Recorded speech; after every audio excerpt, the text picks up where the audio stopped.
Je vais vous parler d'une technique que l'on appelle le SCORE. S-C-O-R-E. C'est une technique formidable en coaching puisque c'est une technique de première intention pour étudier un problème. C'est-à-dire lorsque quelqu'un vient vous voir en coaching parce qu'il a un problème. Remarquez bien que ce n'est pas toujours le cas. Les gens peuvent venir vous voir en coaching parce qu'ils ont un projet. Et dans ce cas-là, vous n'utiliserez pas le SCORE, vous utiliserez une autre technique qu'on appelle les niveaux logiques. Et là, je vous invite tout simplement à aller voir la vidéo sur les niveaux logiques. Voilà. Mais avant de vous parler du SCORE, je vais me présenter en quelques instants et puis ensuite, eh bien, nous verrons cette formidable technique. Alors, je suis le docteur Robert Larsonneur et j'ai créé 2 centres de formation, France PNL et France Hypnose Formation, et j'enseigne la PNL et l'hypnose dans ces 2 centres. J'enseigne également les neurosciences, la psychopathologie, le coaching, nous formons de nombreux coachs, la gestion du stress. Et là, nous formons même des formateurs en gestion du stress et l'analyse transactionnelle et encore 2-3 autres choses. Mais revenons au SCORE. Donc le SCORE, comme je vous l'ai dit, c'est une technique que l'on va utiliser à chaque fois que une personne vient vous voir parce qu'elle a un problème, en quelque sorte pour démêler le problème.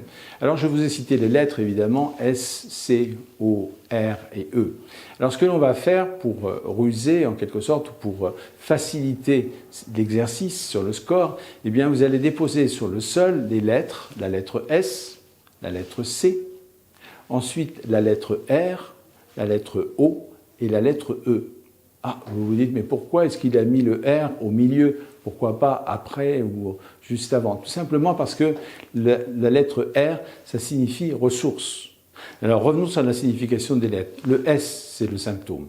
Le C, c'est la cause, ce qui est à l'origine du symptôme, ce qui est à l'origine du problème. Le mot R, en fait, fait référence aux ressources. Le mot O fait référence à objectif et le mot E fait référence à effet. S, C, R, O et E sur le sol. 5 feuilles de papier, 5 lettres. Et vous allez en rajouter une 6e. Et sur cette 6e, vous allez mettre la lettre, vous allez écrire méta. Quelle est la différence entre cette lettre-là et les autres? Lorsque vous êtes sur la feuille, vous avez marqué méta. C'est une feuille sur laquelle vous allez réfléchir, vous allez analyser, vous allez poser des questions, etc. Et lorsque vous allez être sur les lettres S, C, O, R et E, là, on ne réfléchit plus, on vit les situations comme si on y était. On peut même fermer les yeux. Alors, je vais vous donner un exemple tout simple. Imaginons quelqu'un qui vient de vous voir, vous êtes coach, quelqu'un qui vient de vous voir parce qu'il a des difficultés à prendre la parole en public. Et il formule comme ça son problème, il dit voilà, je dois prendre la parole en public dans 15 jours et je suis hyper stressé à l'idée de prendre la parole en public, c'est quelque chose que j'ai jamais aimé, etc., etc. Là, de quoi est-il en train de vous parler? Il vous parle de 2 choses. D'abord, il vous dit qu'il est hyper stressé. Ça, c'est le symptôme. C'est la manière dont le problème se manifeste. Il se manifeste par du stress. Ensuite, il vous dit, c'est parce que je vais devoir prendre la parole en public. Ça, c'est la cause. Ensuite, vous allez lui poser la question, vous allez lui dire, qu'est-ce que vous voudriez à la place donc, de ce stress? La personne va vous dire, j'aimerais par exemple être dynamique. Voilà, si je suis dynamique, ça serait formidable. Ça, c'est l'objectif. Voilà. Et si vous êtes dynamique, qu'est-ce que ça va vous apporter? Parce que ça va m'apporter, c'est que du coup, je vais pouvoir m'exprimer clairement et du coup, ce que ça va m'apporter, de la fierté. Je serai fier de moi parce que j'aurai réussi à parler de façon dynamique d'un sujet, etc. Alors, vous voyez qu'on a déjà posé l'espace problème, S et C, le symptôme et la cause. Et puis l'espace solution, le O, l'objectif, et E, les effets. Toutes les questions que je viens de poser là, on les a fait en méta, c'est-à-dire c'est là que l'on analyse et qu'on pose des questions. Alors vous allez poser cette question en méta et ensuite, lorsque la personne va vous dire, eh bien voilà, je suis stressé, c'est pour ça que je viens vous voir à cause de la prise de parole en public. Eh bien vous allez lui dire, écoutez, vous allez vous mettre sur la feuille de papier que vous aurez déposé sur le sol où il y a un S. Et là, je vais vous inviter tout simplement à fermer les yeux et à ressentir pendant quelques instants le stress.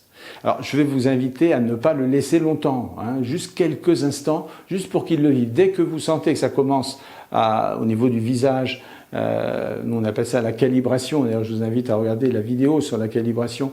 Dès que vous apercevez que sur le visage ça commence à se crisper un petit peu, eh bien vous le réveillez en quelque sorte, hein. Vous lui dites « Ok, c'est bon, maintenant revenez en position méta. Expliquez-moi ce qui s'est passé. Ah, ben j'étais pas bien parce que bon, voilà, il vous explique. » Et donc, ça, c'est dû à quoi? Ben, c'est dû au fait que je vais devoir prendre la parole en public dans quelque temps dans une réunion. Je suis manager et je vais avoir une quinzaine de vendeurs devant moi. Je leur fais un cours et puis etc. Ok, donc ça, c'est la cause.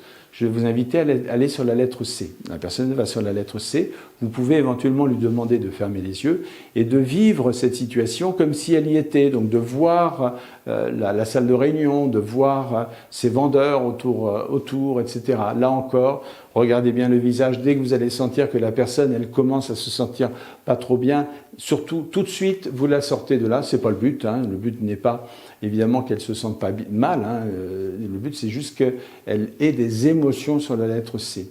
Donc là, vous revenez en position méta, vous pouvez débriefer un petit peu, qu'est-ce qui s'est passé, qu'est-ce que vous avez vu, etc. Voilà.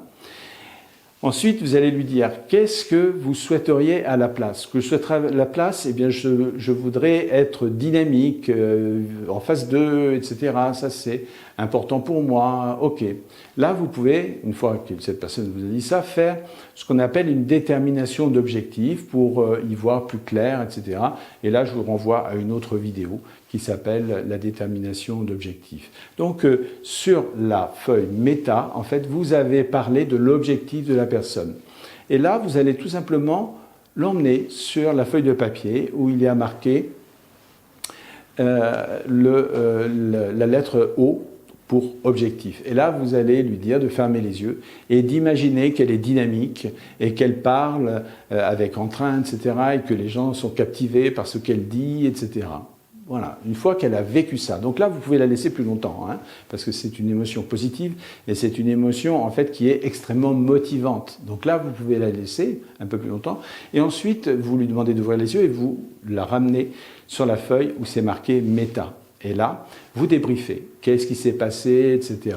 Une fois que la personne vous a expliqué ce qui s'est passé, à ce moment-là, vous lui dites « Et alors, si tu es dynamique ou si vous êtes dynamique, qu'est-ce que ça va vous apporter d'important ?» Ça, c'est ce que nous appelons les effets. Ben, écoutez, je vais être fier de moi, parce que j'aurais fait un bon discours, j'aurais bien expliqué les choses avec dynamisme, et le dynamisme, c'est contagieux. Je serais fier de moi. Ok, eh bien, on va aller sur la feuille à un E où vous avez marqué « effet », vous allez demander à la personne éventuellement de fermer les yeux et d'imaginer la fierté qu'elle éprouve à avoir fait une intervention en public avec du dynamisme, etc. Et là encore, c'est là que se trouve la motivation. Donc vous la laissez bien ressentir ça, vous regardez bien ça sur son visage, et une fois que vous avez bien laissé la personne baigner dans cet effet de fierté, etc., vous lui demandez d'ouvrir les yeux et vous la ramenez en méta. Et là, vous débriefez à nouveau. Qu'est-ce qui s'est passé? Qu'est-ce que tu as ressenti? Vous pouvez débriefer un peu plus longtemps parce que là, on a parlé de quelque chose de très important. C'est là que se trouve la motivation. Vous avez vu, il y a une lettre qu'on n'a pas explorée, c'est la lettre R. La lettre R, c'est ressources. Voilà. Et donc là aussi, si vous voulez savoir ce qu'on appelle une ressource en PNL, je vous invite à aller voir la vidéo où il y a marqué ressources. Et donc du coup, la question que vous allez poser à la personne, alors que vous êtes en position méta, vous allez lui demander « Et alors, de quelles ressources tu aurais besoin pour pouvoir être dynamique ?» Ben, j'aurais besoin de confiance en moi. Si j'avais confiance en moi, à ce moment-là, je pourrais être dynamique à la place de ce stress et tout se passerait bien. Bien. Et donc, cette confiance en toi, tu l'as déjà vécue. Oui, je l'ai déjà vécu. Je me souviens parfois, par exemple, une fois j'ai passé un oral ou une fois j'ai passé un examen, j'avais confiance en moi, etc. Ok, on l'emmène à ce moment-là sur la lettre R, la lettre ressources, et là, on va lui demander de fermer les yeux et de ressentir en fait la confiance en soi qu'elle avait ce jour-là. Voilà. Une fois que vous sentez sur son visage qu'elle est en contact, en quelque sorte, avec cette confiance en elle, eh bien, vous la ramenez en position méta. Et là, vous débriefez à nouveau.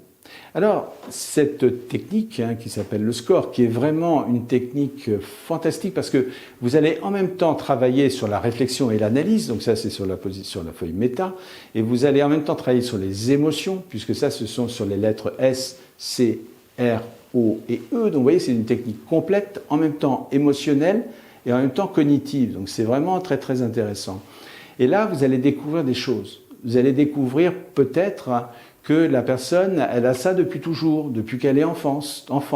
Et à ce moment-là, vous aurez peut-être envie de faire une autre technique pour compléter ce que vous avez vu, comme par exemple une technique qu'on appelle la redécision sur la ligne de temps, ou changer les règles et les croyances en retrouvant leur origine, ou la restructuration en histoire de vie. Ce sont des techniques où on va revisiter des croyances qui se sont mises en place très tôt dans l'enfance.